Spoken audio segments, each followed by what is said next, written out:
Hello, everyone. I'm Daniel, and I'm joined right above me by Justin from Playing Board Games. And we haven't really done a whole lot of scenario discussion, the two of us. I used to do a lot more scenario reviews, and then I haven't done that in a while.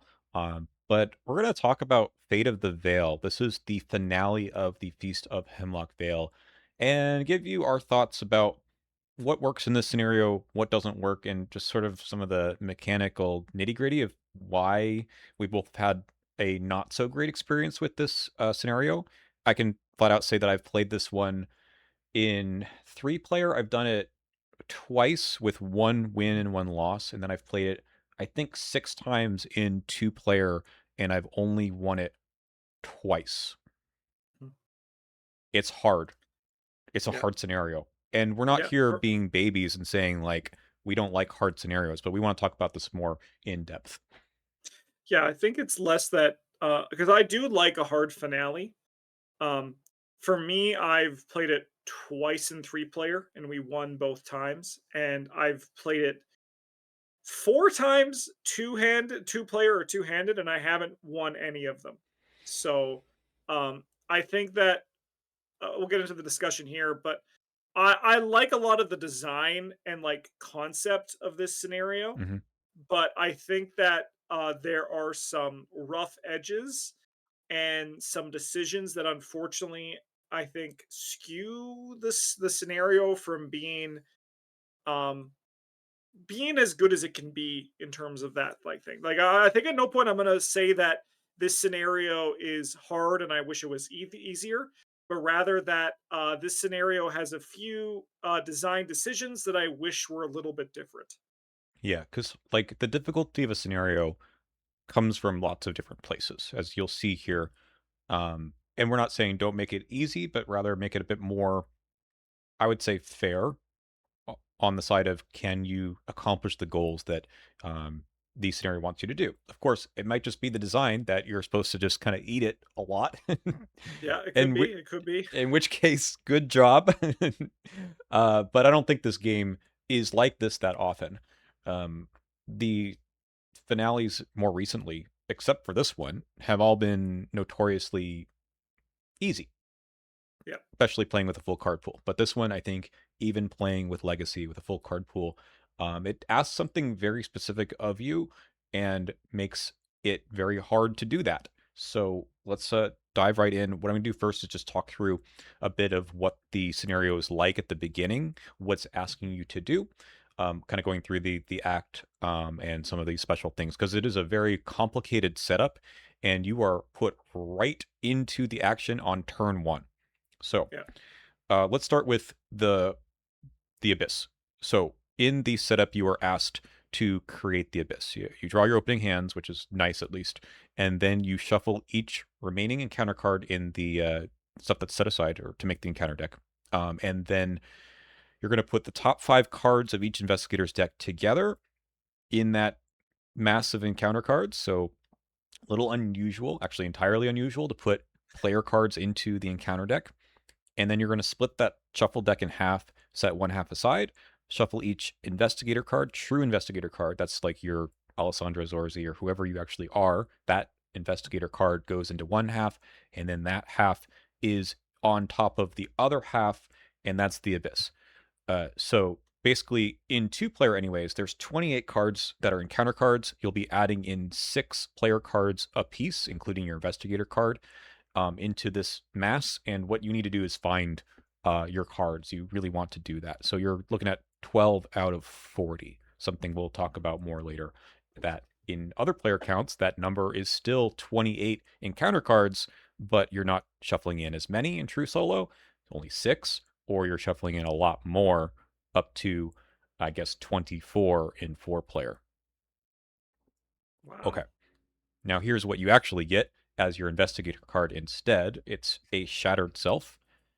And this investigator card doesn't do a whole lot, but it does something. You've got stats that are X's across the board. So this is the number of cards in your hand, max 5. So you're only going to have base 5, which is a really good number. We like base 5 here.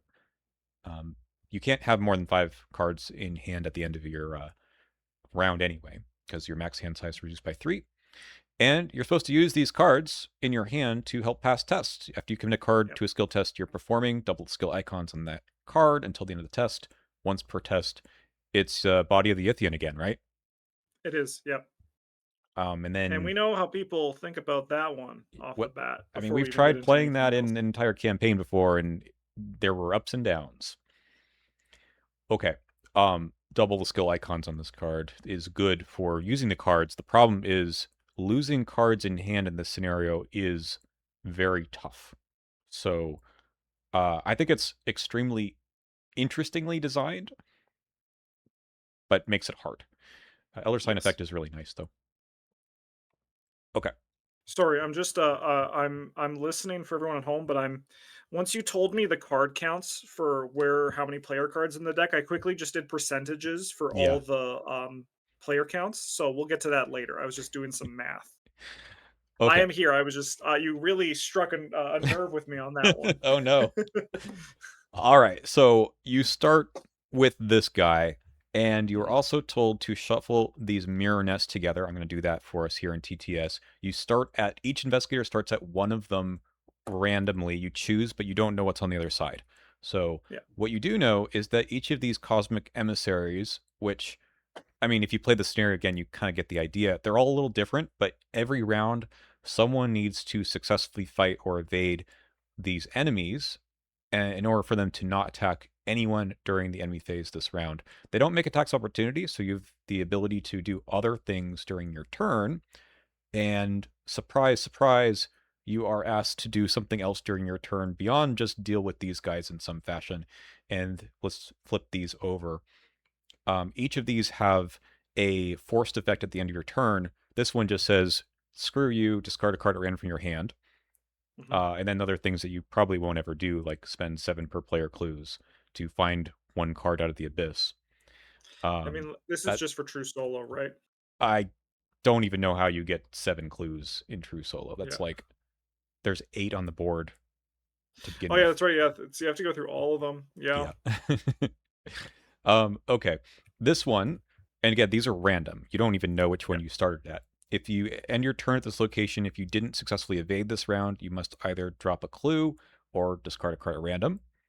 This guy is hard to evade. Hmm. Yeah. And that can happen. That can Okay. happen with the setup on this. Yeah. This one, you have to fight, or you drop a Oh. clue or discard a card at random. And this guy is hard to fight. And then our last one here, you have to investigate or place a clue or discard a card at random. And this guy you don't need to deal with, but you probably need to deal with him anyway. So I'm thinking if I'm here, I have like 2 actions that I need to take. One is to do the thing that is on this location, and one is to either evade or fight this guy, especially at lower player counts. Someone's got to do this. And maybe you need Mhm. to move to the right location that makes your job a bit easier. So already this is a tough task. Yep. Uh, However, there is an ability on the act. After you succeed at a skill test at a lair location, all 4 of those locations are lairs. Reveal cards from the bottom of the abyss for each point you succeed by. Draw one of them, shuffle the rest, place them on top of the abyss. All right. The way the abyss works is, like I said, all of your cards are in there, shuffled together with encounter cards. And during the mythos phase, you can only draw uh, encounter cards, essentially. You don't get to draw your player cards randomly. So you have to keep, as it says here, when you would draw one or more cards in the encounter deck, instead reveal cards from the bottom of the abyss. You're always going from the bottom until a card with an encounter back is revealed and draw it. Everything else goes back on top. So if you happen to run into a player card during the Mythos phase like this, then sorry, it's going on top. You got to cycle through the whole deck again. This Mhm. is your way of trying to dig through the abyss to get cards you want, and you can additionally spend clues to um, get a bit of an extra skill boost. Your job at this point is to not die and then find your actual true investigator card. It's a lot to ask when on turn 1 you need to deal with all of this crap. Mhm. So that's the first challenge. Um, let's pretend you do this. You actually are able to over succeed by a lot, and find your true investigator card. Great. You're not done. When you advance the act, you're going to be adding clues back to all the locations. We get some more things into the abyss. You get any of the devoured residents, which is a minimum Mother Rachel, Mhm. along with some more good cards to shuffle in, which are the cave locations. So this is like additional things that you might want to draw. Yep. Uh, so it dilutes the deck a bit because remember, while you might have put 6 per player cards into the abyss, you're going to be taking them out.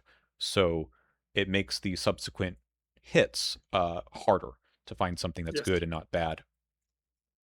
Okay, so that's nice. At least you have to do that. Now, the next thing you need to do is actually go to those locations and get all the clues off of them. You need 3 of them.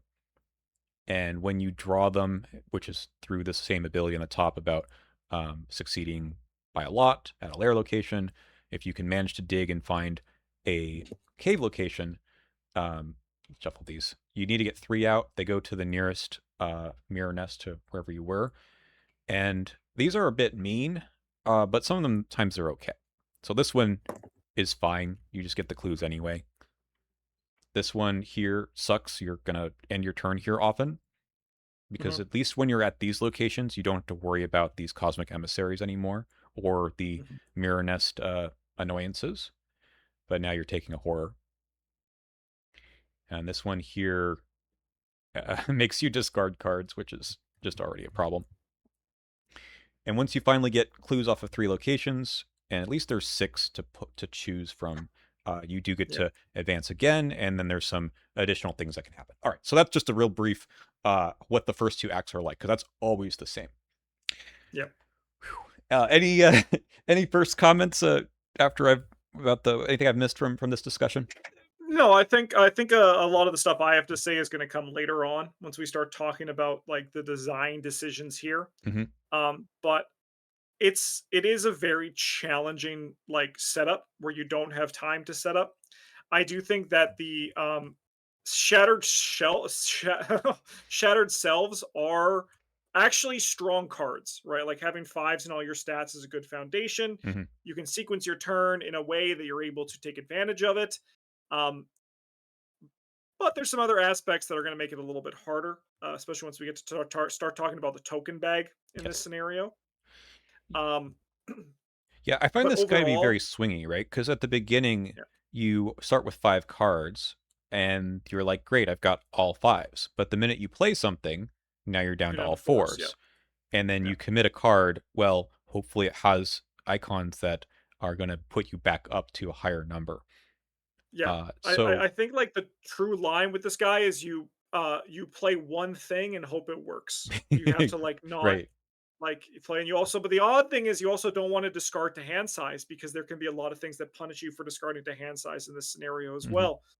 Um, that's where it's kind of like it might even be better to like have like the discard from your hand at random just be something that happens. That's how you discard to hand size, so to speak, Hmm. right? Like you just sort of like have to. I don't know. It's tough. It's tough. But I think for the setup, yeah, you covered most of the basis for this kind of thing.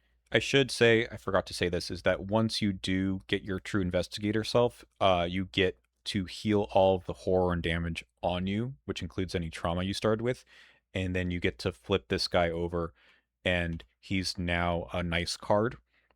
You Yep. get to get your investigator ability back, which sometimes you're like, I found it too early. I want to take more damage and then heal that all off.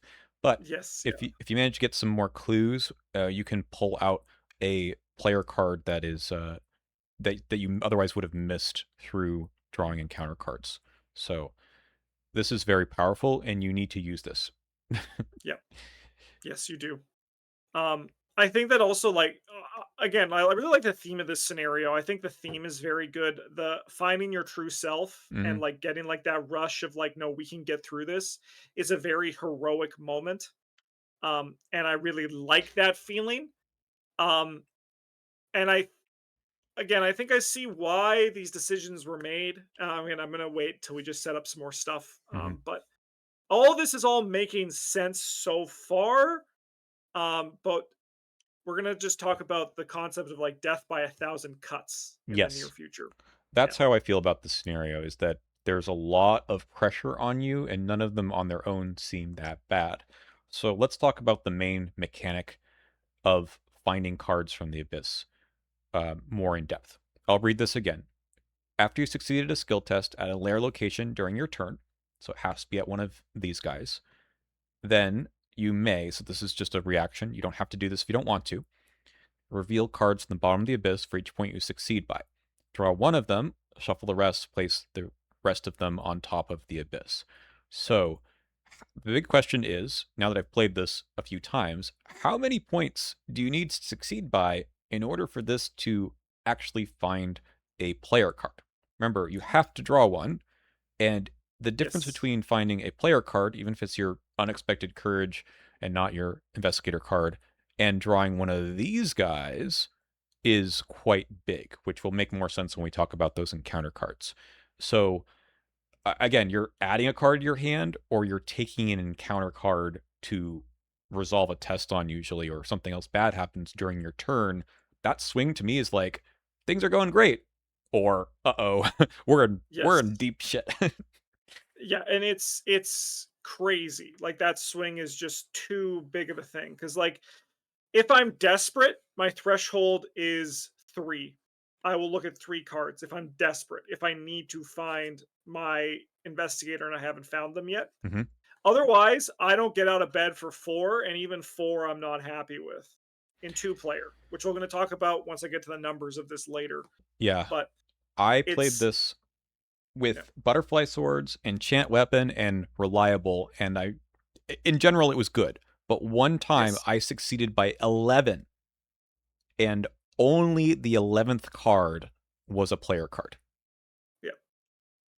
That's crazy to me. That's It is. I mean, you have to do it on succeeding by 11. Like that You you have can't. to. It would be an incorrect decision to not do it on 11. So, that's just, I don't know. I don't like that part. I do like that there's this isn't a given, but also you kind of need to do this in order to get through that stack of cards, because you know more or less how many of your own cards are left and how long it'll take you maybe to cycle the whole thing back if you miss something and it's back on top now. Uh, but Don't even get me started on drawing an investigator before so, like, this is what you were saying about, like, the shattered self, the other side. This Mhm, one's so important because if someone misses their, investigator card, it can be brutal. This happened on Ericus and I blind play. We mhm, missed our investigator, and it was like, "Okay, so we have to get it on the other go around." Ideally, you wanna hit your investigator on, like, the 3rd turn at the latest. right. Um, and missing it is brutal. It's absolutely brutal. And how many rounds is that? In lower player counts, it's probably a few rounds because not as many people are able to take this reaction, right? Yeah. So again, think about what you're doing on your turn. I said if I was fighting again with the butterfly swords, I was very lucky to have that early. That's one test, maybe two, because of that card working so nicely in the scenario. That's one of the things that I need to do. This is the successfully fight one. That's one of the things I should do, and that feels like that's one of my actions. If I do it again, sure, then maybe I can dig even further. But if I'm stuck somewhere where I need to evade and get a clue, otherwise I start losing more tempo, you're not able to take that big succeed action very often. So it's just Mhm. slower going. And let's just talk about how you even succeed by a bunch in the first place. What are your options for succeeding for by a bunch? Just going into the scenario, let's say blind. Oops. Not much, Yeah. right? But no, like that's the thing. This is a very techable scenario by succeeding by high numbers. Like I did a Lily butterfly swords with reliables Hmm. and it's very good, right? Like it's really good in this scenario because you get extra tests, you get to look at more. But the problem is that like it has like a it's like it compounds, right? Where like if I'm doing that in 3 players or 4 players, it's going to nullify the scenario completely. Hmm. And in 2 players, it's honestly going to give you a better shot, but it's not going to do like as much which again, once I can I talk about these numbers yet? Can I talk about this? Yeah, yeah. So, Because I let think that gives a bunch of context yeah, here. go for it. So you said 6 cards per player is kind of like what gets added in here. Mhm. So that means there's 34 cards in the Abyss in one player, up to 52 cards in 4 players. In solo, 18% of the cards in the Abyss are player cards. In 2 players, it's 30%. Mm. In 3 players, it's 40%. Well, 39%. And in 4 players, it's 46%. Oof. So almost half of the deck in the Abyss is are player cards, which means that the less players you have, the deadlier that reaction ability is on the act.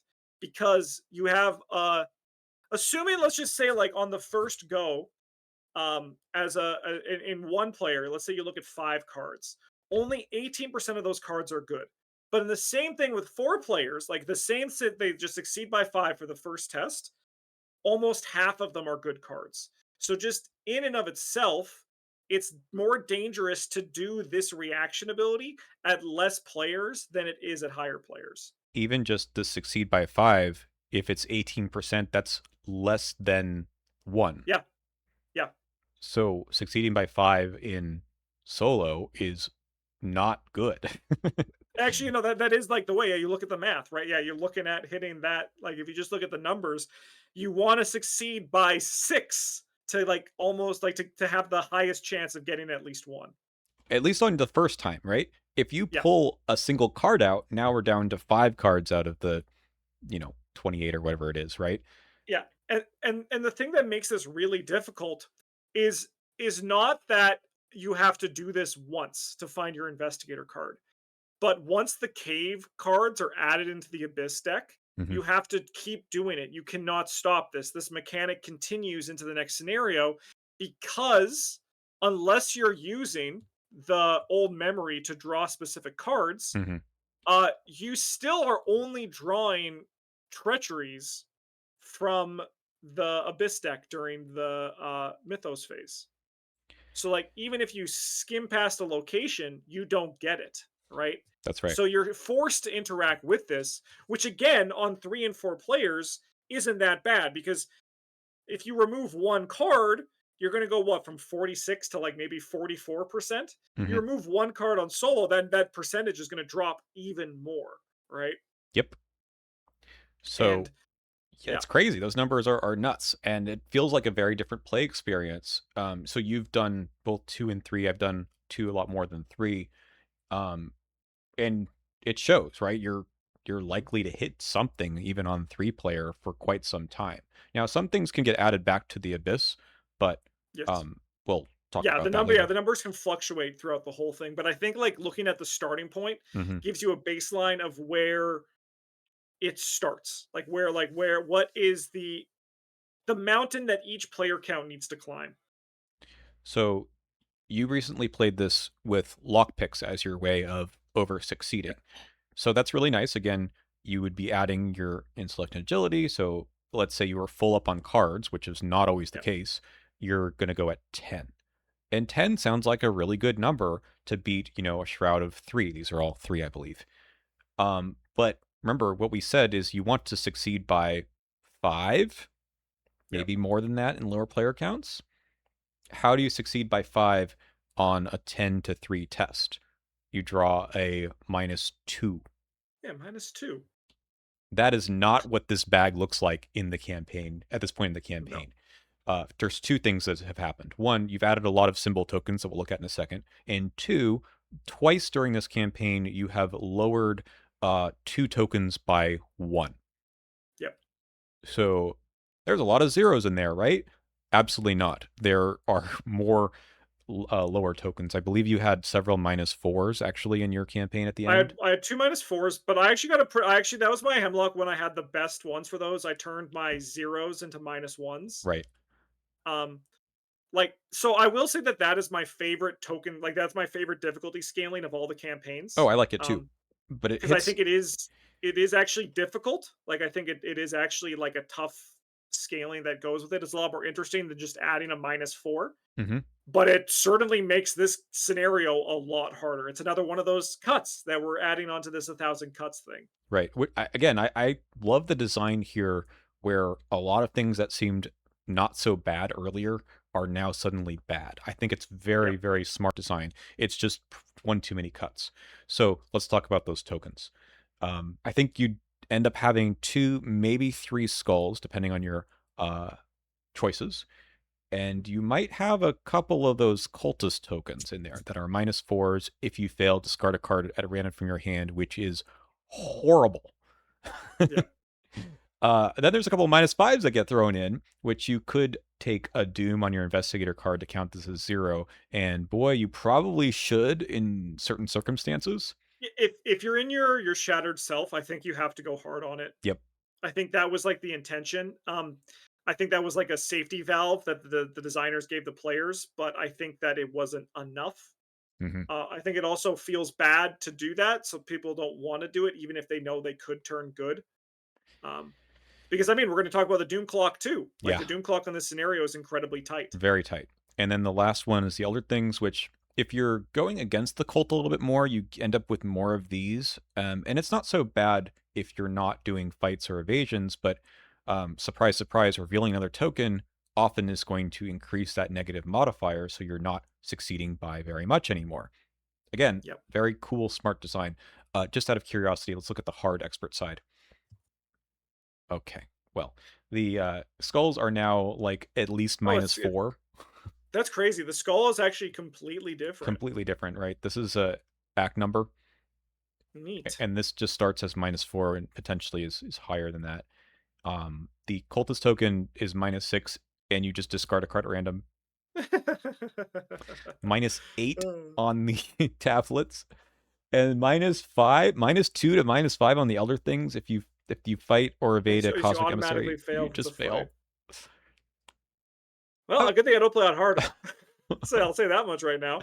I mean, this is like you need to tech against these tokens, because that's Yeah. awful. Again, you don't have a lot of margin in your turns, especially at lower player counts. Like you have to nail these tests. So, Yep. um, like I said, you want to hit a -2 on the lockpicks in which you have a full mid of cards. Mm. It's just not likely. Like you're probably like at odds of 20 or 30% for that. Yep. Yep. So, you can use your cards to commit, and that's a good idea. Um, there's just, I think, a lot that's asked of you on literally turn one. Because if you don't start doing these things, then now you're losing your cards anyway. Yes. Wow. I had no idea um about the hard expert The side. hearts, yeah, they're crazy. I love that. I love that. So, if you get cards out of the abyss, great. If you don't, again, you must draw one of these encounter cards. So let's take some time and look at this. Yeah, they have to be soft because you're drawing so many, right? This has got to be probably one of the most mid encounter decks in the game, right? That's what we hope to see, right?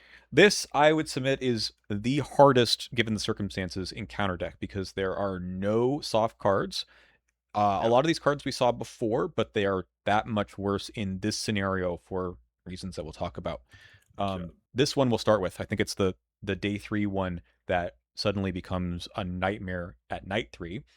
Test 3 willpower, +2 difficulty if there's a color enemy, which is almost always, at the beginning Yep. especially. For each point you fail by, you must either take 1 horror or discard 1 card at random from your hand. 5 horror, 5 cards to discard, mix and Yeah. match as you will. Ouch. What does this card remind? It reminds me of that Udmordot's Wrath from why Yeah, am I forgetting Devour the name of it? Below. Devour Below, yeah. And that's like one of the hardest encounter cards they ever made. And then this one is it's like bringing that back. Mm-hmm. There's 3 of them. Just hope Yep. that the one investigator who's got willpower can deal with it. Like, it's funny because Yep. some of these things aren't as bad at the beginning, but once you find your true investigator self, you're like, oops, Joe Diamond Yeah. only Suddenly has you're like, 2. oh, yeah, you're like, oh frick. But they're not going to punish you for discarding down to 0, right? There's no way this scenario would punish you for that, right? No, no. We have seen a card before that does, in fact, do that. And of course, it's back here. This is Beyond the Veil's little brother, but Beyond the Veil in uh, Dunwich is okay, right? Because I think Yeah. there are other ways to mitigate you going through 30 cards of your Yes. deck. This, it's hard. You have to do a lot of defensive maneuvers to not lose all the cards in your hand because you would take 5 horror and probably that kills you. Yeah. Yeah, I've never actually seen this one go off in all my plays, but mostly it's because the person who plays it suddenly has started to change their play style completely, right? Exactly, right. But it's just another cut, right? Like it's just another thing we're adding onto this list of things that are going to slowly add up into like a full bleeding wound here. So there wouldn't be anything else that makes you discard cards, right? How No, about no, this no, no. Alien Whispers, which again is from another encounter set.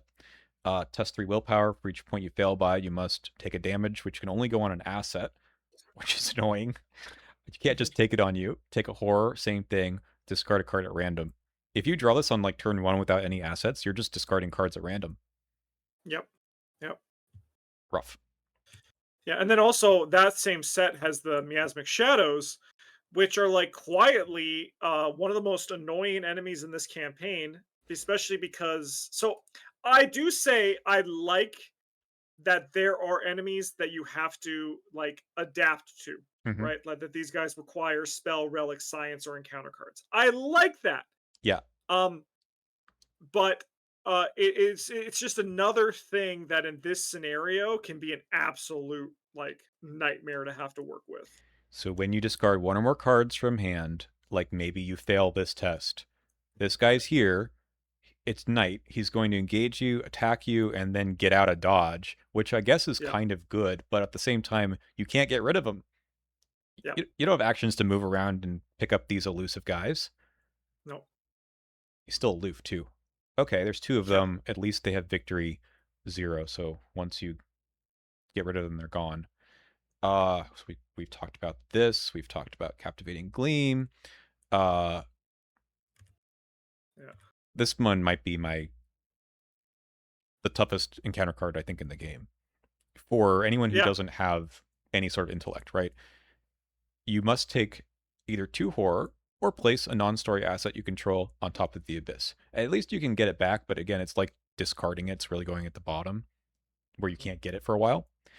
If you fail, do both. Wait a minute. When you first read this, you're like, oh, if I fail the test, I do one of those things. No, you do one of those things no matter what. Yep. I'm not usually Good thing, I teching mean, there's for only two. There's only two of them. only 2 of them. That's good. But this can be pretty devastating. Yes. Fungal Rod, I think, is actually probably the easiest one, unless it's the only asset that's out. Remember, we talked about how you've got time to play one thing and hope that it works? Yep. Sorry, lockpicks. You're gone now. Yep. No Or your more of that. weapon. And it's not like the other ones, which is like what these ones where you can do the whole take direct damage. Like this Hmm. one, you have to pass the test. That's right. I think yeah, these are the other ones. This one is the horror one here too. It's not. Yeah, I think this is the one that's also one of the softer ones in the set. Yeah, you can figure it out. But again, it's an action tax, and if you need to Yep. move, it can stack up. But at the beginning, I think it's fine because you know that direct damage can be healed. So Mhm. all right. Well, it has a nice. Those have a nice, interesting combo with strange mutations, which you get to reduce the difficulty of the test by 1 for each horror on you. So if things are going bad, I guess that's good. If you fail, hey, it's another discard 2 cards at random card, or take some Yep. more horror. That one's I think Yeah, is and softer normally too. But normally with strange mutations, the advice is take horror, Hmm. so you'll make them easier. But as we talked about with the otherworldly visions that are kind of just vibing down here, Yeah, suddenly you don't have as much of a horror pool because this thing can deal you 5. horror, Yeah. right? All right. Let's get rid of those. There's a lot of them. There's 3 of those. Yeah. We talked about you. There's more cards to talk about. How about this one? It's nighttime, so this one just bops you for a card anyway. Nothing you can do about that. So maybe you get hit by the shadows. But you might be taking an easy test. Who knows? If you fail, take some more horror. Great. That's crazy. I've never looked at them all individually. This is a nightmare of an encounter deck. Remember, if you draw the cultist symbol during any of these tests that Yep. you end up failing, you're losing an extra point of or Yep. extra card from your hand anyway. Yeah, and as you talked about with the Shattered Selves, how important those cards are in the early game to give you that foundation to hit that goal of turn 3 at the latest to find your investigator cards. Mm-hmm. Okay, let's get rid of those cards. We've got Sublimation, another very tough test. This one you lose cards from hand and it goes into the abyss, which I guess is better than just flat out discarding them, right? Because it doesn't combo with um, the shadows, which Yeah. only cares about discarding. Still annoying, and you could get attacked by Cosmic Emissary, which is generally what I do. Yes, same. Yep, same. Okay. Fragmentation is an agility test, which is very similar. This one is just the crypt shell, Yep. so something in play. I mean, we've seen two cards that take things away from play, a lot of things that take away cards from hand. This is how you win the game. You use the cards in a card game, but if the cards are Yes, no yep. longer in play or in your hand, good You luck, have no right? you have no options. Yeah. Yeah, there's nothing you can do. All right, go away. Uh There's not a lot of enemies in this scenario, but it feels like there's a million of them because you don't have the time to kill them. You don't. You have other things to do, and you can't get rid of some of them. There are two enemies that do always show up, and it's these crystal mimics, which have a hilarious stat line of X5X, elusive hunter. While you're fighting or evading this enemy, it's the number of cards in your hand, which I suppose is maybe not that many, uh, Yeah. but it's a huge pool of health. And if you're not fighting or evading, this is 6. Imagine though if you're in the second part of the scenario where you do have your regular, 8 cards or something that you could have. Oh no, a fight of 8? Uh-oh. Yeah. And then, They're not as scary as mindless dancers when you just look at them, but in practice they are about as threatening as a mindless dancer. so that attack, if it attacks you, discard 1 card at random from your hand. So if he might be somewhere else because he's got Hunter, he might come into you, attack you, discard a card from your hand at random, and then leave. So he's really hard to pin down because of that elusive. Even if he is at your location, you can't just spend your whole turn trying to get rid of him. Yeah, generally the strategy for this guy is you stay like 2 away, and then when you catch up with him, you attack him and then move 2 away again. Hmm. But again, the actions are making it so much harder, right? And then finally, Chroma Blight, which is really just I don't have time for you, brother. Yeah, yeah, it's like I'm here too, but notably the night version of these guys, they can get kind of like they're a big thing to get through, right? Yep. Like normally you just like fight them and let them hit you and then kill them, but not so much anymore in the night version. No. In version 1, at the very end of this, where you're trying to empty things out of the abyss, this notably gets better, but you need to get there first, right? Because you start Yes. removing these cards from the game, except for these guys, which need to stay in play. The mimics have to stay in play. Yeah. I It's easier once you get there, but I think that also like realistically there's a lot to talk about the second half of this scenario, but I don't think that's the focus in this video. no. This is like the cave. I think that that version is the easiest version. There's obviously the designers have already stated that there is a lot of a lack of lower player count balance in the majority of those second half of those. Yes. Um, and I think that it's the boon or whatever they put on for this one, I think is a nice band-aid that's better than errata. Hmm. Um, but I think ultimately the intentions for this were good. But this one reminds me a lot of Shades of Suffering, where not in the fact that like I think that Shades of Suffering is a difficult scenario, but I think that the idea of what makes a scenario hard to the design team at the time of this scenario was just a lot of the same mechanic pushed at you Yes. while adding other hoops to jump through while that mechanic was just targeting you down, right? Hmm. So like if we looked at all the cards, what did the majority of them do? They dealt horror or made you discard cards from your hand, right? Or made you lose progress in like assets that you had in play, Hmm. right? These are all good individually, but as we talked about when we were talking about the Path to Carcosa, the encounter deck combos you, right? So it's like they become worse when it's like the same combo every time, right? Like if you were fighting an enemy and they only had one attack, but it was their super, you'd be like, can this guy please just get like a basic punch in here as well, right? Right.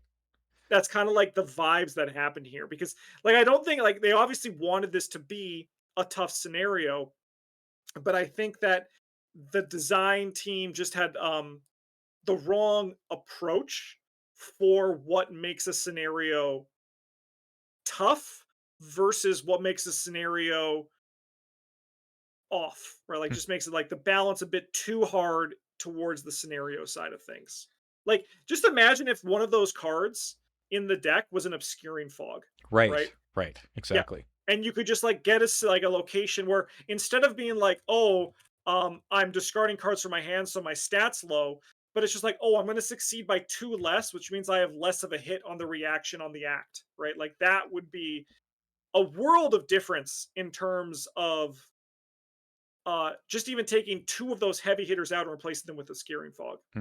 Because it's not an immediate problem. And these guys, whether, I mean, think about it this way: some of these you're taking during the Mythos phase, some of them you're taking during your turn if Mhm. you aren't hitting this, and it compounds way quicker than you would otherwise. Yeah. So, 100%.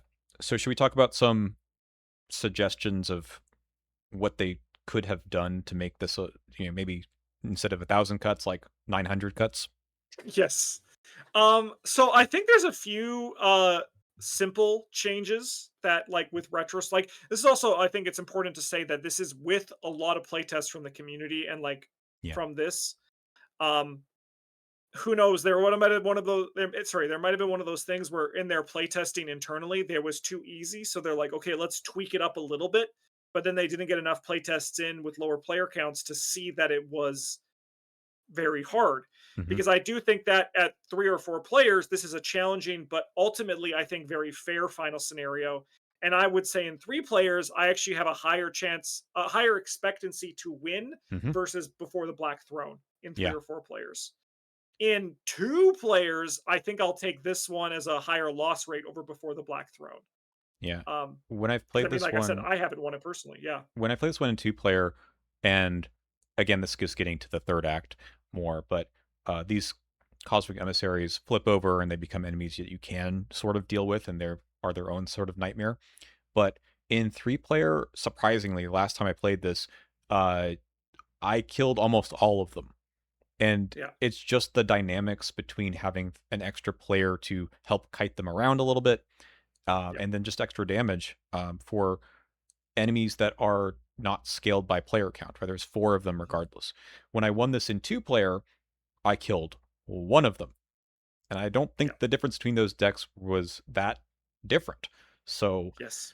it's just things are going to be different in different player counts, and they need to be very careful about that, especially when it gets to the lower end for scenarios like this. I think also what's pretty key is that Nick has even said in his AMA, the recent one, that they want to. His goal is to approach variance for setup depending on player counts. I think that if one of the many changes, like I'm not saying all of these changes need to happen because I think they would Hmm. hurt the scenario, but like if there were like say for example 6 less player cards, sorry 6 less encounter cards in 2 player, Hmm. and like maybe 8 less in solo, right, or even like 10 less in solo. That would be like a big thing to make the numbers kind of go to parity. I feel like the goal of the Abyss deck should have been at setup. It's the same percentage of player cards in the Abyss for all player counts.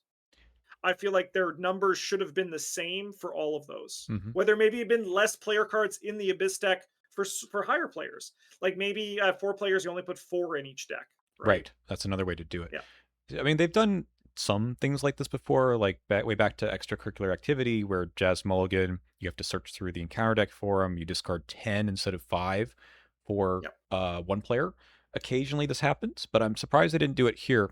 How would you have approached this? Would you have said, let's remove these specific cards, or would it have been shuffle all 28 together and then remove the top 7 or whatever it is? I would have removed sets because I think it makes a more curated experience. Hmm.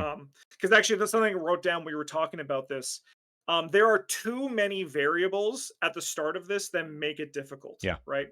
Another thing that I think could have been a good suggestion was that all of the mirror nest locations start revealed, so Yes. players can choose the one they want to start on, right? They can choose the location that's best for their investigator. Even if it's I shuffled, think I think that's still even if it's correct. shuffled, yeah, Mhm. yeah, they're still just like revealed.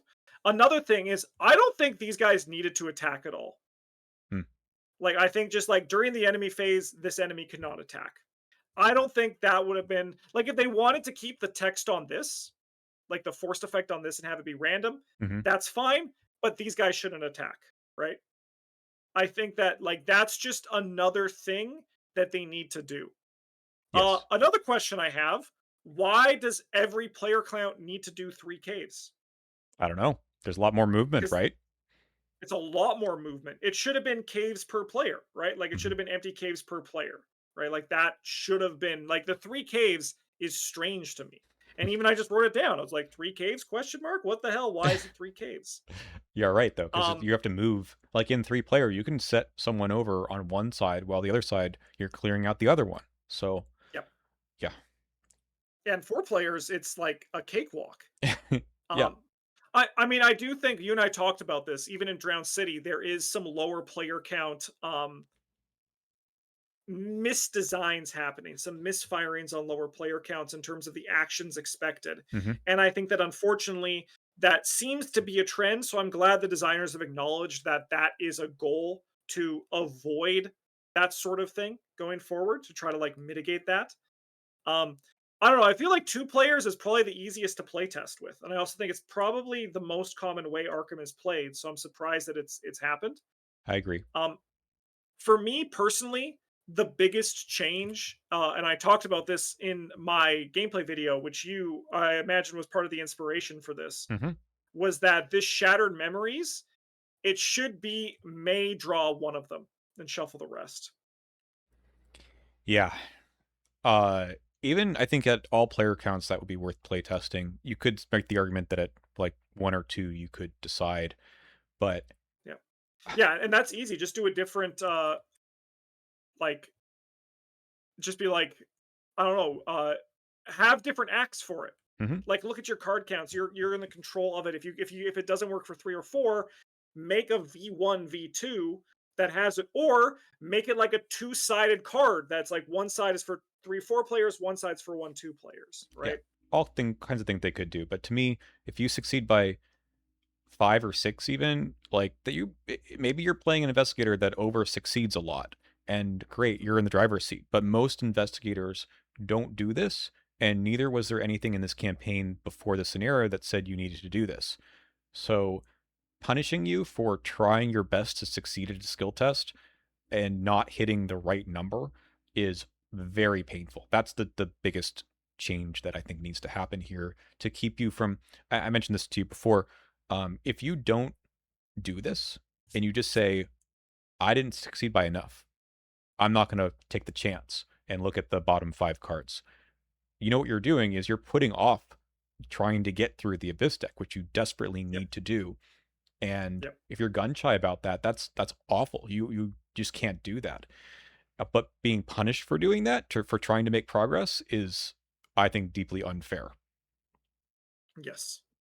Um, And I think that this also it would have felt less bad if the encounter deck wasn't just haymaker after haymaker after haymaker. Right. Like if the encounter deck was generally softer, right? Hmm. Like if there was just like I said, an obscuring fog, right? Even just like a set like that, um, I would feel less inclined about taking those risks. But because the encounter deck is so brutal, it hurts even more to fail those things.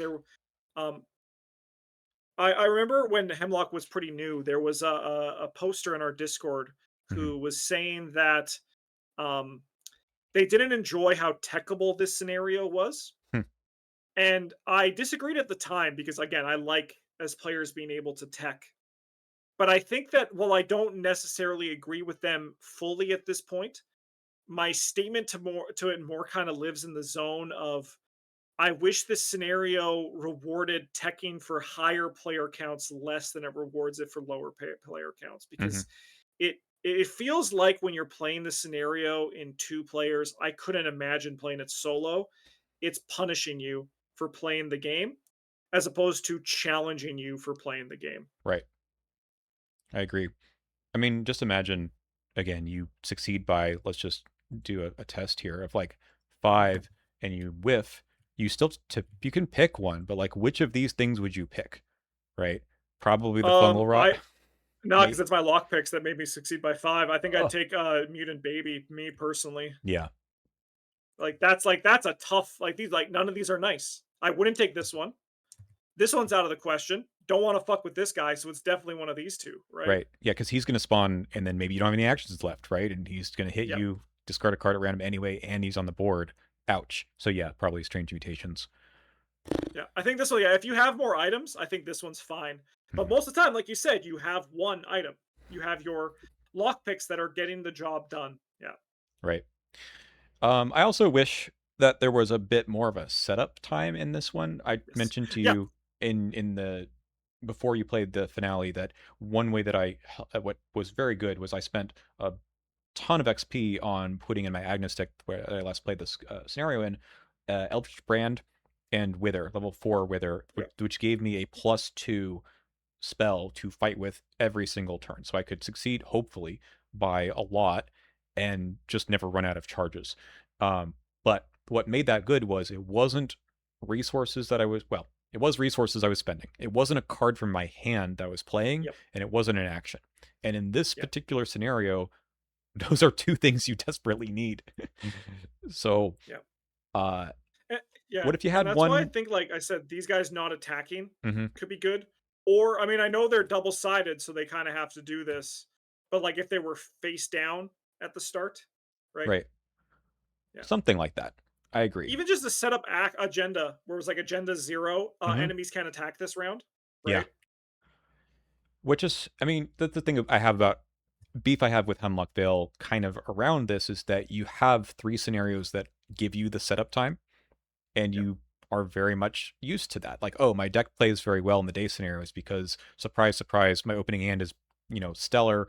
I get a asset in play already, and then suddenly you're thrown into the night scenarios, and you're like, maybe I didn't build my deck to deal with this because I don't Yeah. get all of my fun setup. But even in something like Path to Carcosa with the Unspeakable Oath, a very tough scenario that asks a lot of you, it gives you an agenda where you can do whatever you need to before things become very bad. And Yeah. I know it's a finale, but I would love to have give me one round to play something where I'm not already thinking about other ways that the encounter deck is gonna or the enemies in play are gonna hit me. Yeah. Yeah.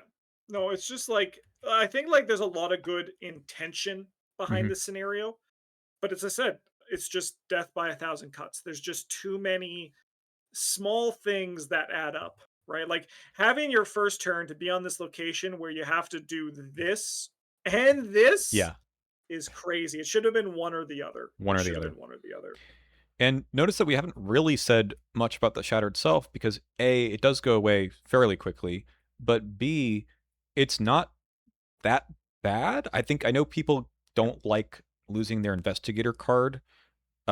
City of Archives discussion, is aside from this, but it's actually not that big of a deal compared to the other challenges that this scenario asks for. In fact, it's maybe even better to have this card at the beginning. It helps you do that over succeed. But I mean, I did play some Joe Diamond once, and not being able to use the hunch deck for a few rounds was tough Tough. because Yeah. I was built around using that. And there's a few other things where I think it can be difficult. But by and large, this isn't what I would change at all. This is totally fine. It's Yeah. all the other stuff. Yeah. I think alternatively as well, what could have been good is if they kept all this the same, if they like let you have a sort of like you get to start with 8 cards in your opening hand. Hmm, that'd be cool. So like you have some setup, you have some cards to discard. It's kind of the same as like like not triggering this in the first round, Yeah. right? Yeah. Like there's a lot of small things that could um have helped. But I think the two big ones are the reaction on the act and then why do you need 3 caves? That Yeah. that one's actually like flummoxing me. Like that seems like such a high player count decision. It's like that does not scale at all, and Hmm. normally the scaling in Arkham is very good. Yeah. I do wonder for the playtesting if they were using, I mean, like this also feels like a very legacy card pool type of Mhm. scenario where they thought people's decks were getting really good, so it's attacking your cards a lot more than other campaigns do. And if you're running 2 copies of Pathfinder or throwing down shortcut twos and everywhere, then it's not so bad to move around. But I think the baseline, like what's the expectation that you bring to a scenario like this, is um, maybe not quite right for Yeah. how people are actually playing. Like I al I don't want to require myself to have that much movement or action compression, or extra actions really, because the compression in terms of getting extra clues is not particularly useful in this scenario. yeah. I also think that this was the tipping point for the designers to realize that split up finales are better. Mm, Um, because we saw in Drowned City there was Doom of Arkham Part 1 and Part 2. That would have been a nightmare to do that all in one scenario, right? yeah. And because it's a similar thing. I remember when I did a run of this, and I was like, I hear the fireworks ending is impossible in 2 players, so I want to try it out. And then I got there, and I was like, oh yeah, you guys weren't kidding. This is actually impossible in 2 players. All right. Yeah, Before we leave, I should just sort of mention what happens on the agenda flips yeah, because they happen. Uh, this one's like not great, right? Take a bunch of yep. horror, and then the next one is the same thing, Is it but just cards in their deck, or uh, yeah, top card of your deck. Yeah, so it's yeah, not that as one's bad. luckily like that one. You just like it actually at lower player counts. It makes it a little bit easier Makes because it you get easier more later. cards in there. Yeah, And this is the same thing, but you're yeah, taking damage or shuffling. So it's like these aren't terrible. Um, of course, if you know that there's cards in your deck that you need, it might take a little yeah. while, but maybe that's not so bad. Maybe you're filling the abyss up with. Maybe we're totally wrong. We should want to get rid of our assets and put them in the abyss. Uh, Yeah. but actually, that's not That's totally so true funny. because once you get to the third acts in all the versions, I Yeah, believe, you can no longer get your own cards out of the abyss. yeah, They're done. Maybe you get yeah. lucky and a weakness is in there, but they're just removed from the game essentially. Mhm. So, all right, well, that was fun. Again, we don't want to be critical in the sense of like this sucks because it's that's not our intent. But I feel like after this scenario has been out for a year and a half or so, we've had enough experience playing with it and seeing where some things go wrong. And when we look at new Yep. scenarios and custom scenarios, these are just some gears that are spinning in my head a bit. Like, okay, what's the designer intent? How does it actually work out in practice? And especially Mhm. that player count scaling thing. Yeah, it's this is I think just like some proper analysis and some very fair critique of this scenario because um it's as I said, I think the idea is sound, and I think a lot of the concepts are solid, Hmm. but I think the execution is just a little bit over the top in the same sense where for the people who don't like Shades of Suffering, is it just goes really hard in on certain things and makes it that much more punishing. Um, and even our tweaks are pretty minor, right? Yeah. Which I think shows that it is a good base. But I mean, in the first half, the second half is apart from like any ones where you don't stay in the cave are a little bit like what happened here. Yeah. Yeah, but yeah, not as much as the firework ending. That one I think is a real big issue. But All right. Well, thanks maybe we'll for do a second half of one of these in the yeah, future once I've played more of perfect, right? them. It's a Yeah. second half of the video, right? Anyway, thanks for discussing this with me. I know it's something that's been on our minds recently, and I'd like to hear from anyone's comments and about your experiences. Of course, if you know, shredded this scenario to pieces with your 10 action Trish Scarborough deck, great. I'm happy for you, but I think the by and large this is a difficult scenario for the average deck. Yeah. All right, that's it. We'll see you next time.